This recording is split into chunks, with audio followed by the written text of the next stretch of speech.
Efésios, capítulo de número 1.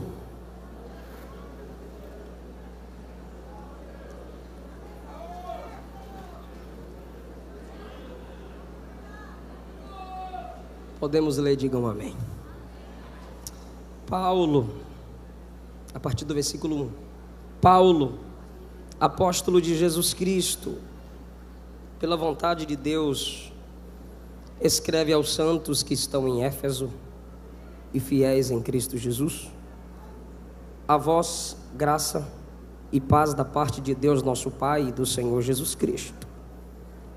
Bendito o Deus e Pai de nosso Senhor Jesus Cristo, o qual nos abençoou com todas as bênçãos espirituais nos lugares celestiais, como também nos elegeu nele antes da fundação do mundo, para que fôssemos santos e irrepreensíveis diante dele em amor. E nos predestinou para filhos de adoção por Jesus Cristo, para si mesmo, segundo o beneplácito da sua vontade, para louvor e glória da sua graça, pela qual nos fez agradáveis a si, no amado, em quem temos a redenção pelo seu sangue, a remissão das ofensas, segundo as riquezas da sua graça, que ele fez abundar para conosco em toda a sabedoria e prudência, descobrindo-nos o mistério da sua vontade, segundo o beneplácito que propusera em si mesmo, de tornar a congregar em Cristo todas as coisas, na dispensação da plenitude dos tempos, tanto as que estão nos céus como as que estão na terra. Nele, digo, em quem também fomos feitos herança, havendo sido predestinados conforme o propósito daquele que faz todas as coisas, segundo o conselho da sua vontade, com o fim de sermos para louvor da sua glória, nós os que primeiro esperamos em Cristo, em quem também vós estáis, quando?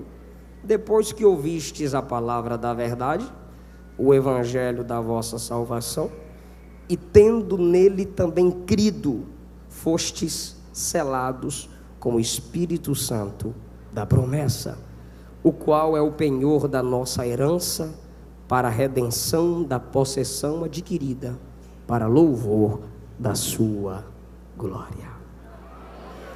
Quem não leu Bíblia hoje pagou a dívida agora, né, irmãos? Os que podem, tomem os vossos assentos.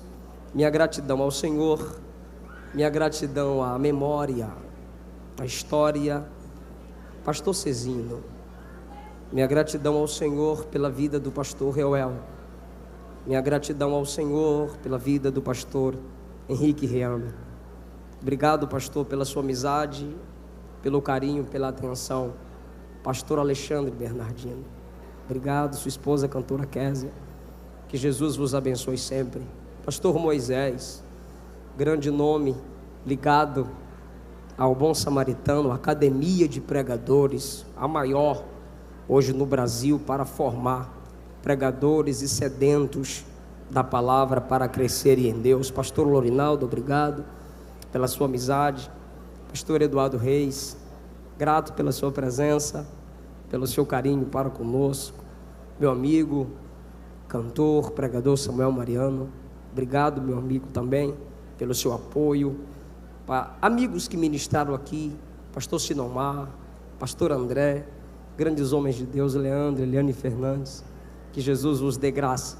Missionária Cálita, Deus te abençoe. É o terceiro Gideões, né, Cálita, aqui com a gente. Minha esposa, fica em pé, neném.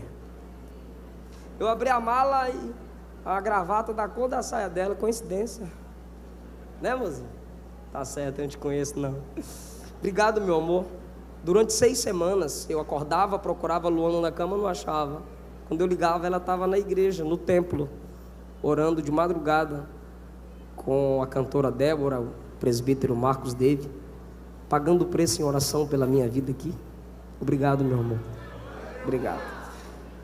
ADC, a igreja onde congrego, eles estão com um telão lá para me assistir. Que honra.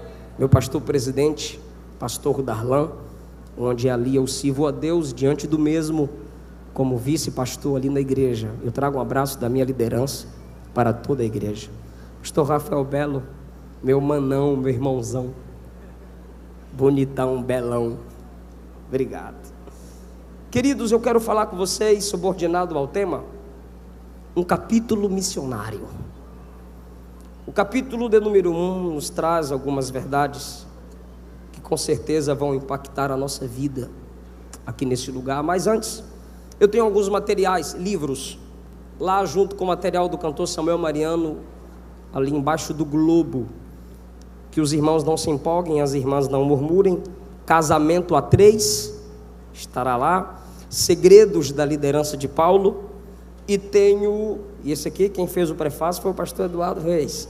E tem uma coleção de 3 livros baseadas no livro dos Salmos.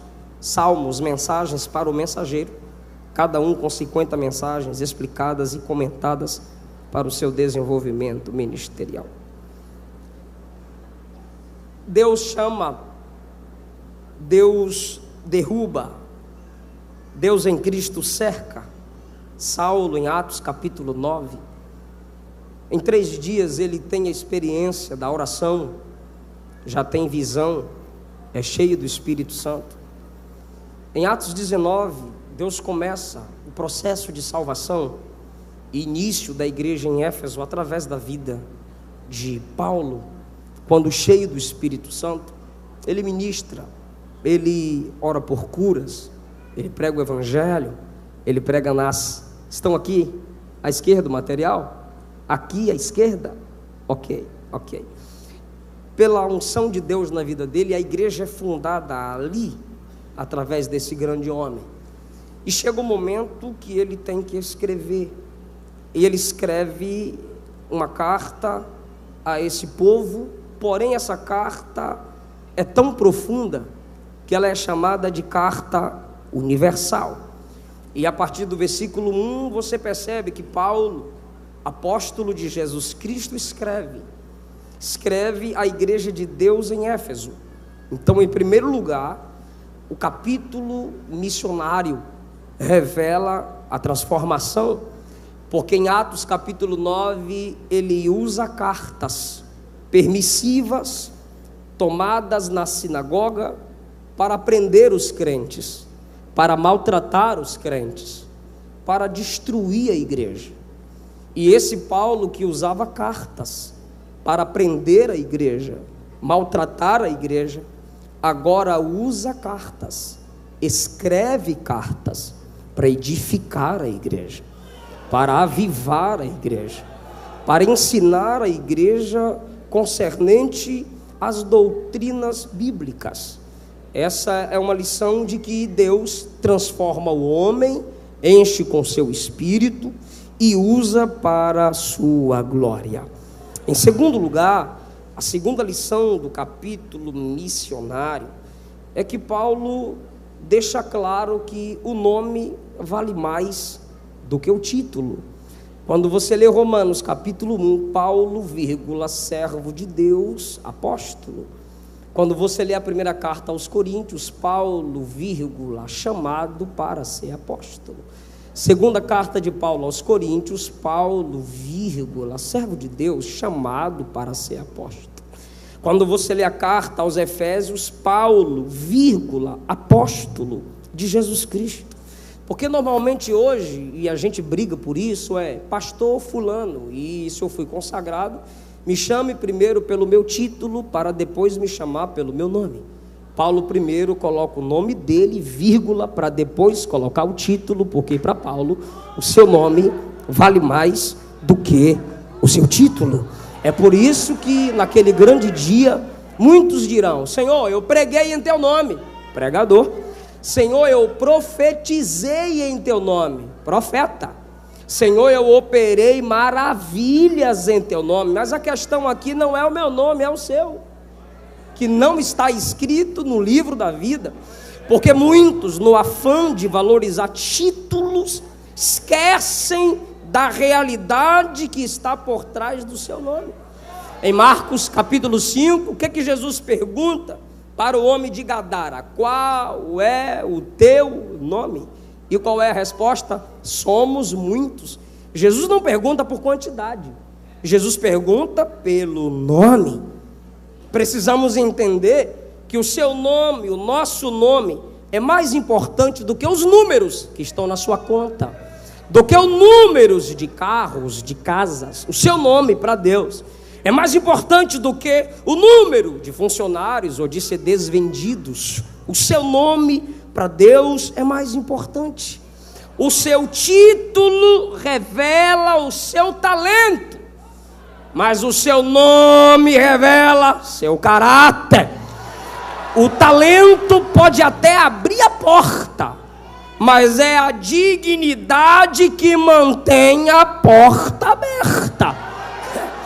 Você precisa cuidar do seu nome. Para isso, você precisa valorizar o seu caráter. Não esqueça, nome é mais que função. Função é mais que título. Então tenha um bom nome, cumpra a sua função, depois pensa no título. Paulo vai colocar primeiro o seu nome, depois o seu título. Mais importante que o título é você ter o nome limpo, é você prezar pelo seu ministério, é você valorizar a sua salvação em Cristo, é você valorizar a sua família, é você valorizar a história.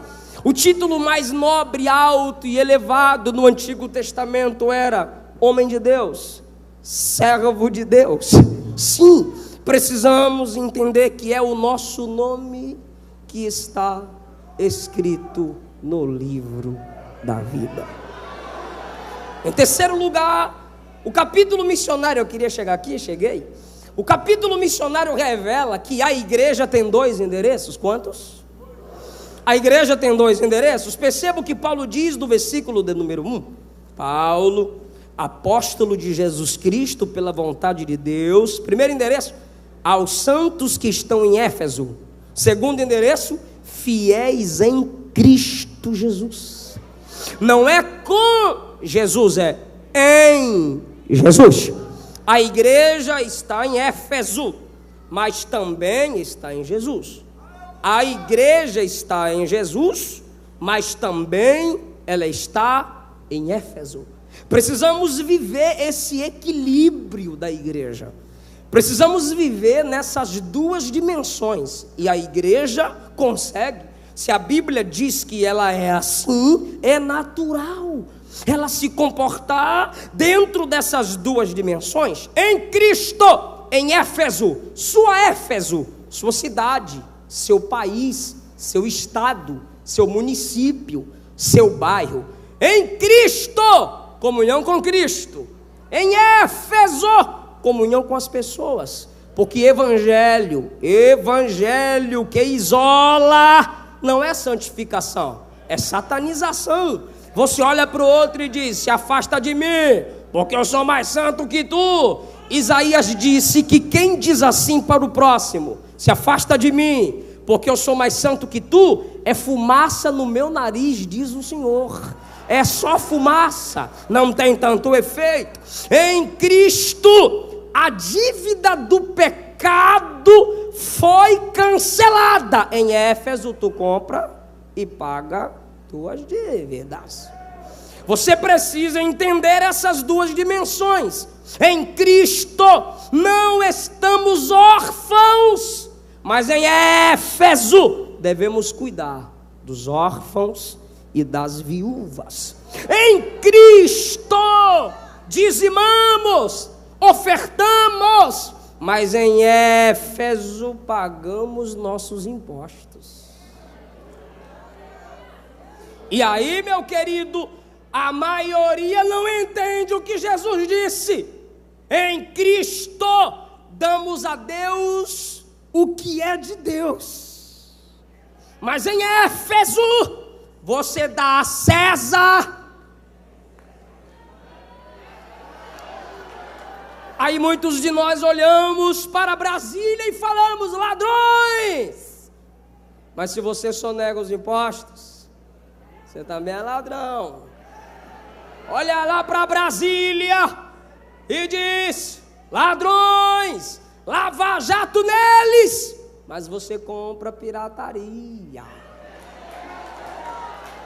Você vende pirataria. Tu também é ladrão. Aí você diz, você olha para Brasília e diz, lava-jato neles. Aí o Espírito Santo olha para tu e diz, lavagem da palavra para tu. O Brasil vai mudar se você mudar. Eu odeio, porque no Facebook o camarada entende de tudo. Eu odeio esse país que não investe na educação. Você lê quantos livros no mês? Hipócrita. Não esqueça de que estamos em Cristo, mas também estamos em Éfeso, ou seja, temos direitos, deveres sociais. Só que Éfeso às vezes se esquece de que estamos em Cristo. Éfeso quer criar leis para quebrar nossos princípios. E a igreja sabe que quem quebra princípios, por princípios será quebrado. Então a igreja está em Éfeso, mas ela não é fiel a Éfeso. Paulo diz, está em Éfeso, fiéis.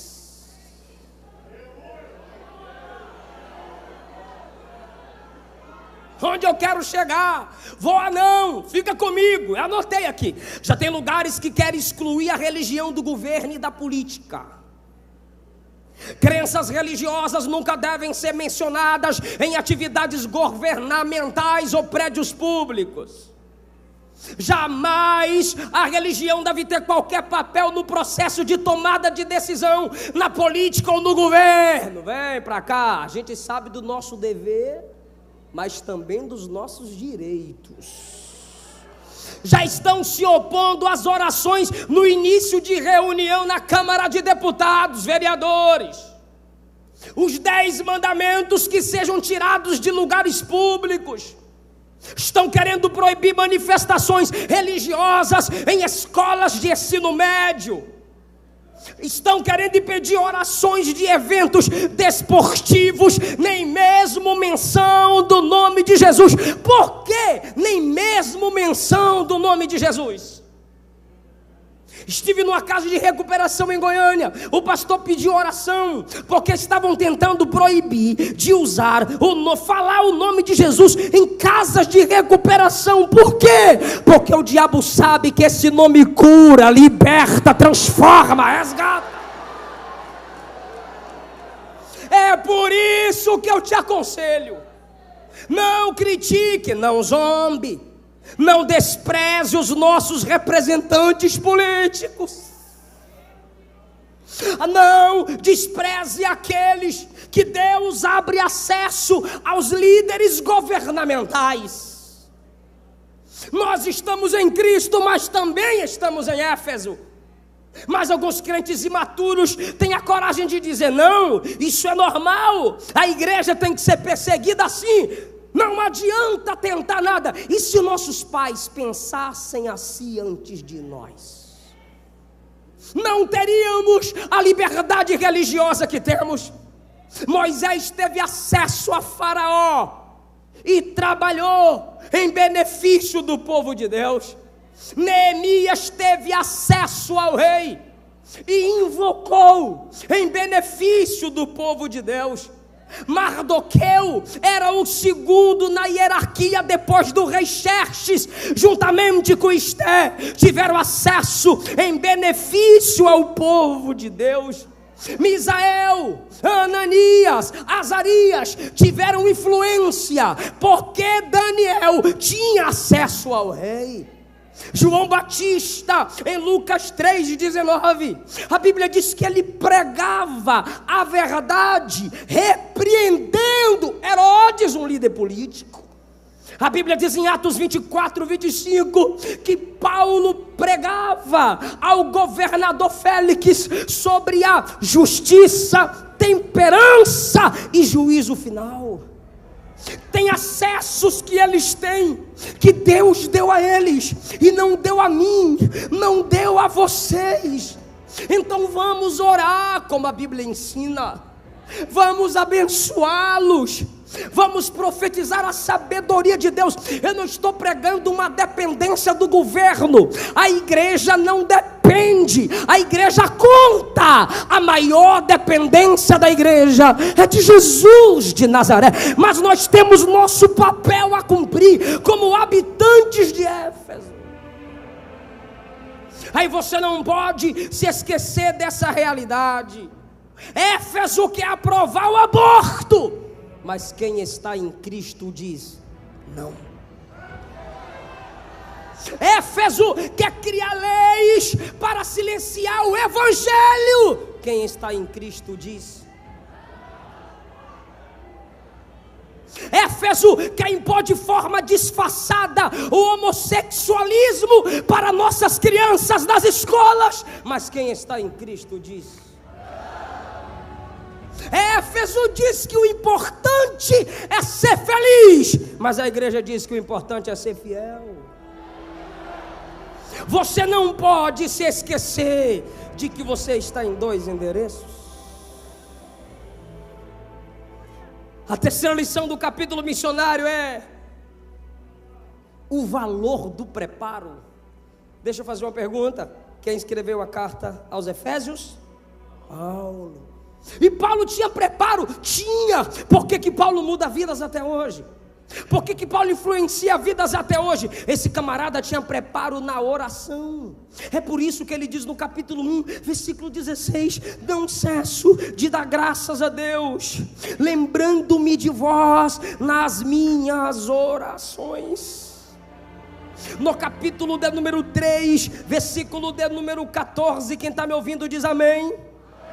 Paulo diz: por esta causa me ponho de joelhos perante o Pai. Paulo era um homem preparado na oração. Capítulo de número 6, versículos 17 a partir, escuta isso: tomai o capacete da salvação, a espada do Espírito, que é a palavra de Deus. Como Paulo? Orando em todo o tempo, com toda oração e súplica no Espírito, vigiando nisso com toda perseverança e súplica por todos os santos. Versículo 19: orai por mim também. Aí quando você vai ler a vida de Paulo, você percebe que em Atos 9, o camarada já, novo convertido, passa 3 dias orando. Em Atos 13, na primeira viagem missionária, a Bíblia diz que ele foi enviado pelo Espírito Santo enquanto orava e jejuava. Atos 16, 13, a Bíblia diz que ele saiu procurando um lugar para orar e achou à beira de um rio. Atos 16 também diz que Paulo e Silas orava e cantava na prisão. Atos 20 e 36 diz que Paulo se pôs de joelhos e orava com todos. Atos capítulo 21, 5 diz que Paulo orava de joelho na praia. Segundo aos Coríntios capítulo 12, versículo 7, ele disse: eu orei 3 vezes para que o Senhor afastasse o espinho da minha carne, mas quando eu acabei de orar, o Senhor me disse: Paulo, a minha graça te basta e o meu poder se aperfeiçoa na fraqueza. Tem gente que é considerado grande porque é famoso, mas para Deus grandes homens são homens de oração. Eu me lembro quando na minha infância a minha mãe me mandava banhar às 17, 18 horas. Meu pai me chamava da rua: chega de brincar, vamos banhar. Por quê? Porque já vai começar o culto. E nós falávamos assim: pastor, mas pai, a gente chegar lá só vai ter gente orando. Minha mãe dizia: o culto começa quando o primeiro crente está orando. Não chegamos mais na igreja e encontramos os crentes de joelhos. porque se aquela irmã estiver de joelho, eu vou lá para fora mexer no WhatsApp. Culto sem oração. Não se tem oração na vida de muitos crentes, e crente que não ora está em pecado. O pecado te afasta da oração, mas a oração também te afasta do pecado. É você que decide. Igreja que tem falta de poder, põe retorno para mim, por favor. Segurei até quando deu. Igreja que tem falta de poder, é porque está faltando oração.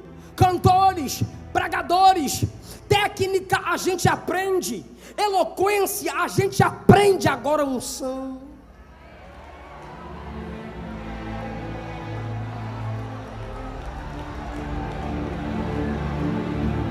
Unção é só no joelho. Precisamos voltar a orar. Eu assistindo a pregação de um pregador, eu assisto os outros pregar também no YouTube, eu coloquei lá, vou ver esse cara pregar, e ele disse assim, eu perguntei ao meu professor do seminário, quantas horas o senhor ora? O professor resistiu, eu perguntei 4 vezes, na 5ª vez ele respondeu 4 horas antes de sair de casa. Ah, para de graça. Aí ele olhou para a igreja para a qual ele pregava e disse, não precisa isso tudo, ora 15 minutos.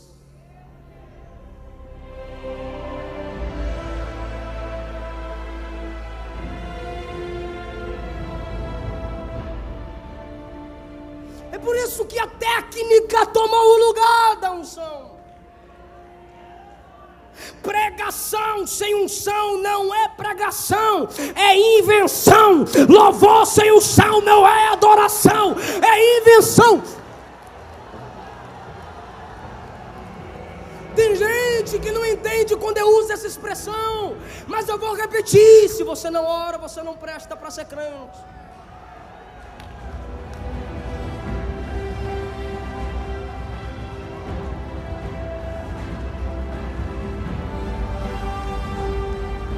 Se você não ora, o diabo vai te derrubar mesmo. Se você não ora, você vai desviar mesmo. Se você não ora, você vai para o inferno mesmo. Mas pastor, eu estou fraco. Um crente fraco de joelho é mais forte do que 1000 demônios de pé. Vai orar!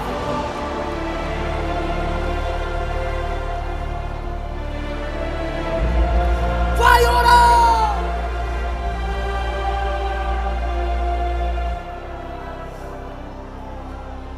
O que é pregação, pregador? Pregação é lógica em fogo. Eu estava ouvindo o pastor André pregar pela manhã, e eu vi o bate-papo lá. A menina escreveu bem assim: esse pregador só prega teologia. Pregador tem que pregar teologia mesmo, rapaz? Que ela pregar o quê? História de gibi? Daqui a pouco eu chego aqui. O que é pregação? Lógica em fogo. John Wesley já dizia: ponha fogo no seu sermão, ou ponha seu sermão no fogo.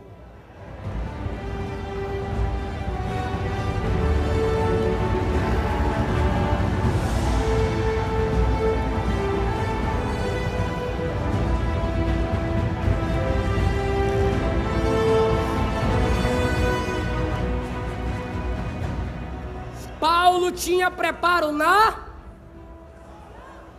para de graça. Paulo tinha preparo na... Em segundo lugar, Paulo tinha preparo na palavra.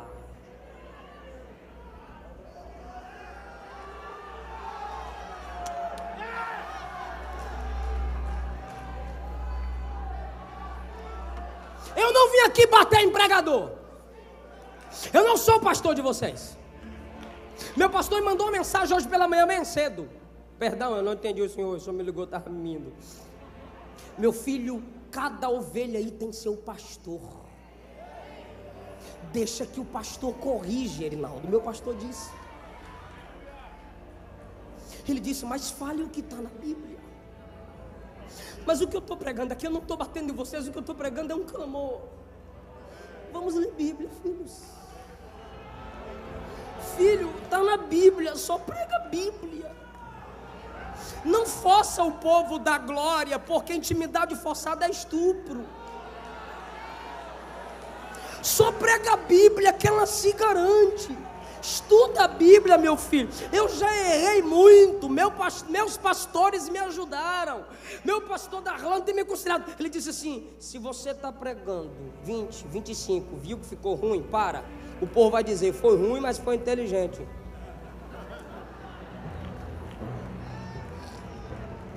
Mas pastor, eu quero ser pregador. Então bora aprender com Paulo. Ainda tem uns camaradas que sobem no púlpito para criticar a teologia. Tem gente que sobe no púlpito para criticar a leitura. Meu Deus do céu, onde é que a gente vai chegar? Atos capítulo 9, versículo 20, Paulo pregava a palavra. Versículo 22 diz que Paulo provava que Cristo era o Cristo. Atos capítulo 13 diz que Paulo estava entre os mestres e os profetas. Paulo tinha no seu tempo o que chamamos hoje de cultura ocidental. Repete.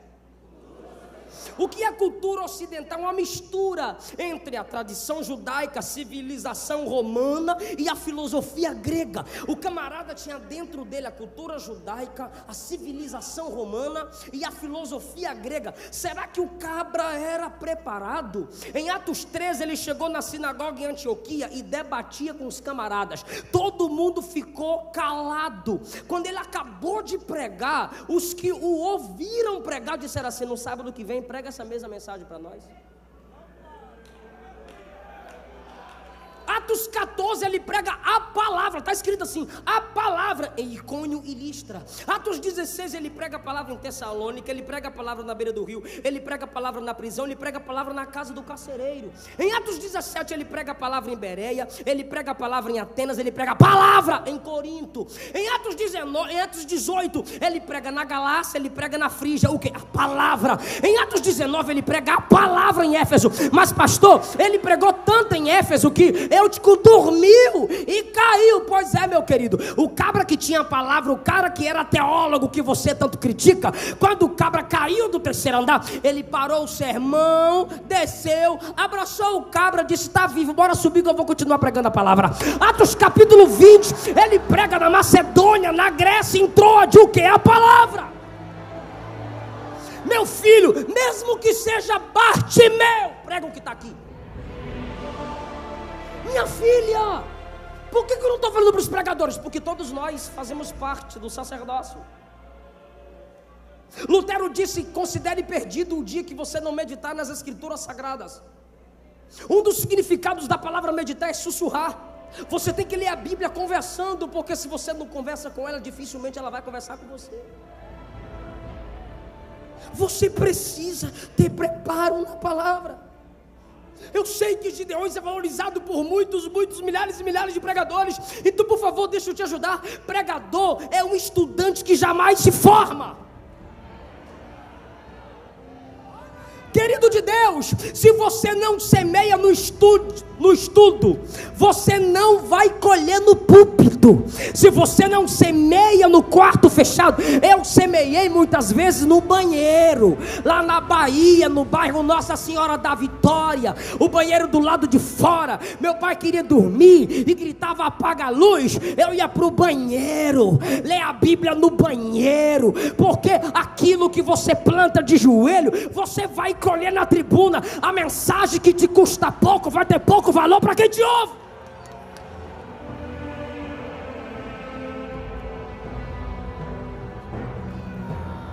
Grita muito e não comunica nada, muita palha, pouco trigo, muita serpente, pouco pão. Vamos ler a Bíblia, vamos pregar a Bíblia, vamos viver a Bíblia. A igreja precisa da palavra.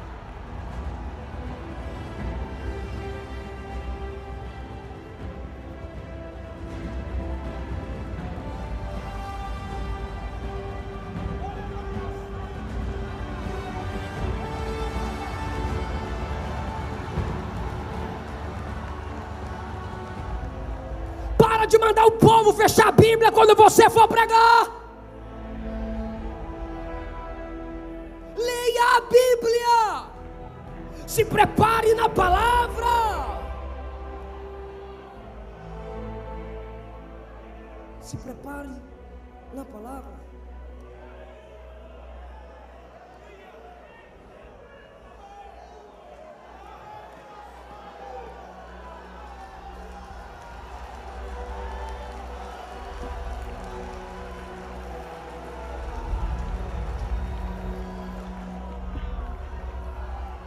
Em quarto lugar, o capítulo missionário revela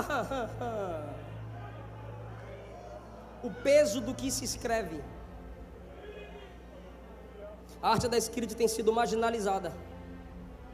A arte da escrita tem sido marginalizada, não pelo jeito que se escreve simplesmente, VC, OBG, não simplesmente pelo jeito que se escreve, mas pelo que se escreve. Eu não estou falando para ímpio não, estou falando para crente. Tu é poderosozão no Face, né? Vem aqui pessoalmente. Tu é um pitbull nos comentários. Tu é poderoso, viciado Google, copia cola. Pensar tu não pensa. Tu tem argumento? Tenho. Marca um debate. Liga. Tu sabe onde ele congrega, caluniador. Vai lá frente a frente.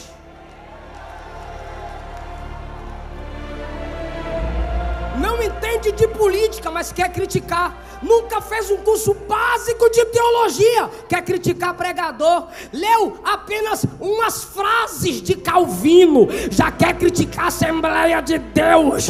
Nunca leu nada de Armínio, já quer se tornar um debatedor. Querido, aí alguns deles escrevem assim: se sua mensagem não tiver base em John Knox, em Calvino, e começou a citar muita gente e disse: sua mensagem não presta. Queridão, cada um deles tiveram o seu tempo e fizeram sua história no tempo deles.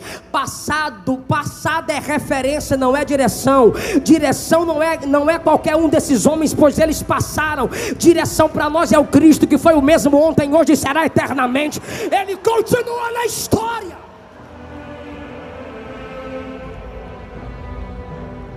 Aí fica debatendo em Face, fica xingando as pessoas em Face. O Facebook hoje está se tornando o paraíso da superficialidade. Pastor Alan Brizotti disse que viu um camarada postar assim: quem ora é de oração. Aí um cabra escreveu lá embaixo: forte.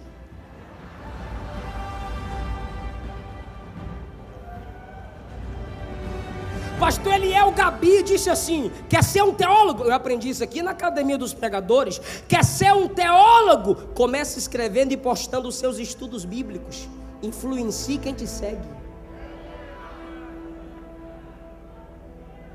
Coloca lá a revelação que Deus te deu. Posta lá seu testemunho. E de que Paulo escreve? Isso aqui é para quem gosta de Bíblia. De que Paulo escreve? Ele diz assim, ó, versículo de número 22. Igreja, o que é isso? Eclesiologia. Paulo escreve sobre a igreja. Versículo 2 e 3, ele fala sobre Deus Pai, Deus Filho. O que é isso? Tem ontologia, um estudo sobre um ser chamado Deus. Cristologia, estudo sobre a pessoa de Cristo. Olha o que Paulo escreve. Se fosse hoje, Paulo digitaria. Depois ele diz assim: ele nos elegeu, ele nos predestinou. Isso aqui é plural, é a igreja é predestinada ao céu. Tu vive na prática do pecado, predestinado ao inferno. Recebe Jesus como seu único Senhor e Salvador. Aí você entra debaixo da bênção que a igreja tem, predestinada ao céu. O que é isso que Paulo está escrevendo? Soteriologia, a doutrina da salvação. Ele diz: todas as coisas vão convergir em Cristo, na plenitude dos tempos. O que Paulo escreveu? Escatologia. Ele diz: o Espírito Santo é selo e garantia. O que Paulo escreveu? Pneumatologia, a doutrina do Espírito Santo. Vai escrever o que edifica, meu filho. Escuta agora, o que os amigos de Daniel escreveram, lançaram Daniel na cova. Tanta gente você está machucando pelo que você posta. Tanta gente você machuca, destrói ministérios, destrói sonhos, destrói famílias por causa de comentários. Está igual os amigos de Daniel. O que escreveram, lançaram ele na cova. O que Sinaqueribe escreveu, deixou Ezequias temeroso. Aí vem Jesus, escreve na areia.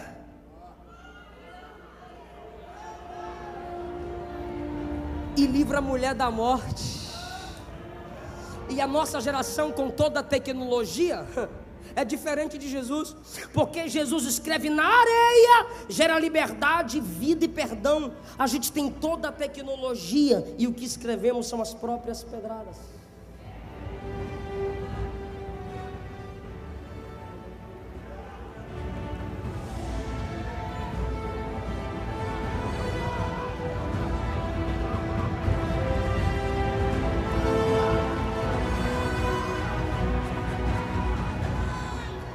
Por favor, pegue na mão de uma pessoa. Levante a mão de uma pessoa. Diga Provérbios 3. Está escrito: amarra a sabedoria nos teus dedos.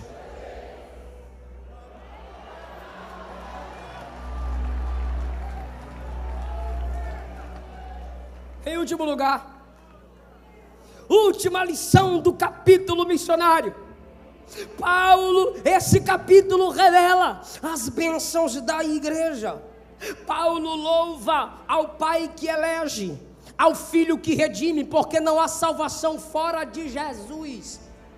Paulo louva ao Pai que elege, ao Filho que redime e ao Espírito Santo que sela. Só que eu disse, escuta, Paulo diz assim: ele nos selou com o Espírito Santo da promessa. Ele nos selou com o Espírito Santo. Eu queria ouvir vocês, que isso é muito chique. 1, 2, 3. Ele nos selou com o Espírito Santo. Bem melhor. 1, 2, 3. Ele nos selou com o Espírito Santo da promessa. A Bíblia fala de selo. A Bíblia fala de selo. Gênesis 39. Judá se casa, nasce o primeiro filho, nasce o segundo filho, o terceiro filho, e ele pega o filho primogênito e dá como esposa Tamar. E aí ele é mau aos olhos do Senhor. Escuta, estou encerrando. Deus mata. Ele pega o segundo filho e diz: é lei, casa com ela, para ter a semente, manter a história da nossa família. Esse segundo filho olha para Tamar e diz assim: olha, eu me casei com você, mas eu sei que a descendência não será minha. Jogava o sêmen no chão, semente de onde viria o Messias. Deus o matou. Ele disse assim: eu vou te dar o terceiro filho, espera ele crescer. Judá olhou para a viúva e disse: espera ele crescer, e aí eu te darei como seu marido. O rapaz não é dado a ela. Ela quer engravidar, ela quer um filho. Quando ela soube que Judá passava por certo lugar, alguém falou a ela. Ela chegou e tirou a roupa da viuvez e ficou num caminho perto dele. Ele havia acabado de perder a esposa. Deus matou 2 filhos. O terceiro filho não foi entregue à moça para continuar a história da família. A esposa dele, chamada sua, morreu.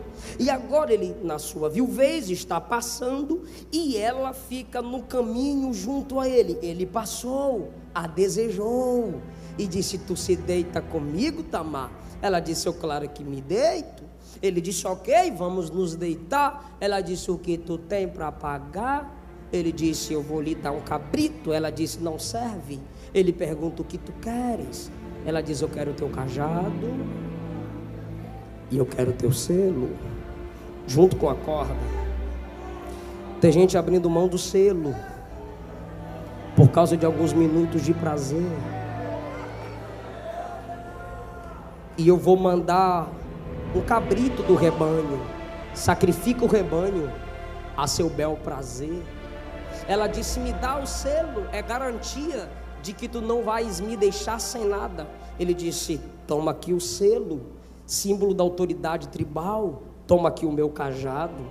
Se deitaram, ela engravidou. Ele chegou em casa e disse: leva o cabrito e vai buscar meu selo, meu amigo. O amigo disse: eu vou lá buscar teu selo. Quando chega lá, ele pergunta: tinha uma prostituta por aqui? Nunca houve prostituta aqui. Ela não é prostituta só porque ele a viu como prostituta, porque não são seus olhos que definem as pessoas. Nunca teve prostituta aqui. Voltou e disse: ó, disseram que nunca teve prostituta lá. Ela volta para casa, 3 meses depois, ela tá buchudinha. Chegaram para ajudar e disseram: Tamar tá grávida, Tamar adulterou, Tamar não cumpriu o tempo da viuvez, Tamar não foi fiel. Judá, o hipócrita, se levanta e diz: traz ela, coloca perto da madeira e vamos queimá-la. Por quê? Porque ela é mentirosa. Judá, ela é mentirosa, ela pecou, ela não cumpriu o acordo, sendo que era ele. Quando ele diz: vamos matá-la, ela puxa o cajado e diz: de quem é isso? Ah, é meu. De quem é o selo? Ah, é meu. O filho também é teu.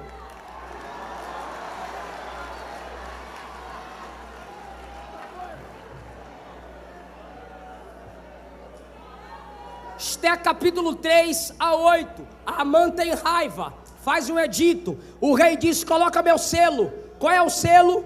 Tá o decreto, mata todo o povo. Esté entra, intercede, quebra o selo, o povo não morre, Amã é enforcado. Acabou. Daniel capítulo 6, não gosto de Daniel, faz um edito, faz uma carta. Se Daniel orar, será lançado na cova dos leões. Coloca o edito do rei, tá, coloca o anel do rei. Meu anel, selo do rei, acabou, está selado. Onde? Na pedra. De onde? Da boca. De onde? Da cova. O que era aquele selo? Ninguém tira Daniel daí, ninguém arranca essa pedra daqui. Porém, no outro dia pela manhã, o rei vai até a cova e grita: Daniel, dá-se o caso de que teu Deus, a quem tu continuamente serves, tenha podido te livrar do poder dos leões? Daniel grita: viva, ó rei, o meu Deus enviou o seu anjo, fechou a boca dos leões. O rei deu a ordem: tira a pedra, rompe o selo, arranca Daniel de lá. Vem comigo, fica comigo. Mateus capítulo 27, últimos versículos.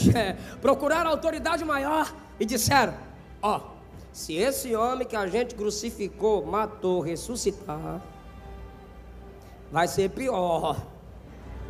O que vocês me aconselham a fazer?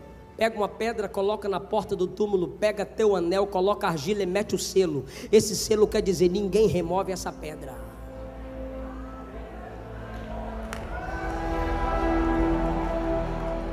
Esse selo quer dizer: ninguém arranca essa pedra. Mas Mateus 28, pela madrugada houve um terremoto, o anjo de Deus desceu, removeu a pedra, sentou-se sobre ela. Quero ver quem vai me tirar de cima dessa pedra. E Jesus ressuscita. O selo foi arrancado. Vai comendo. Eu sei o que é que eu vou falar aqui. Apocalipse capítulo 5. Vi o livro selado com 7 selos, e ouvi o anjo forte bradar: quem é digno de abrir o livro e desatar os seus 7 selos? Isso aqui é para quem está ligado. Ninguém na terra, Jesus já tinha saído. Ninguém no céu, ainda não tinha chegado. João chora. Quando João chora, o ancião diz: quando o crente chora é diferente. João, eis aqui a raiz de Davi, o leão de Judá que venceu, para abrir o livro e desatar os selos. Então Jesus se levanta, pega o livro, e aquilo que fazia João chorar, quem está chorando? Tem motivo para chorar? Tem um pastor. Aquilo que fazia João chorar, Jesus remove. Selo por selo, Jesus removeu. Só que Paulo diz assim em Efésios 1: Ele nos selou com o Espírito da promessa. Ele nos selou com o Espírito Santo da promessa. Que selo diferente é esse, pastor? É diferente sim. Tem gente que vai demorar de pegar, vai pegar só no meio, mas tem gente que vai pegar, tem gente que vai entender. O selo de Judá, Tamar removeu. O selo de Amã, Esther removeu. O selo de Dário, os soldados removeram. O selo da porta do túmulo, o anjo removeu. O selo do livro, Jesus removeu. Mas o selo do Espírito Santo na igreja, não há ninguém que possa Ninguém arranca o selo de Deus da igreja. Tem gente dizendo que a igreja no Brasil está acabada. É mentira. Ela está selada. Ela está selada. Ela está selada. O Espírito Santo não desiste. Ele não desiste da igreja. Ele não desiste da noiva. Oh pastor, mas eu caí, Ele te levanta.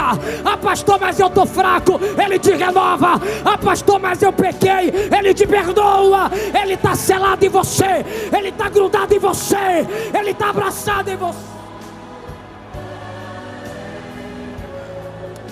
Ele não desiste de você. Só quem tem um selo abre a boca e canta. Só quem tem um selo abre a boca e adora.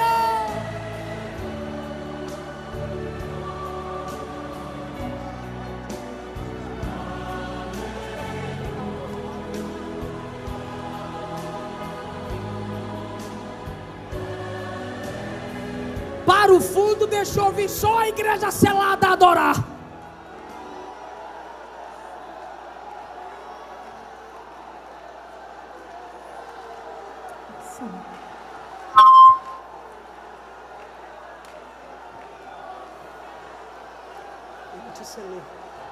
Ele te selou. Pode teu pai e tua mãe te abandonar, eu não te abandono, eu estou junto com você. Eu renovo você, eu levanto você, eu perdoo você. Você não foi predestinado ao inferno coisa nenhuma. Se arrepende que eu vou te levar para o céu.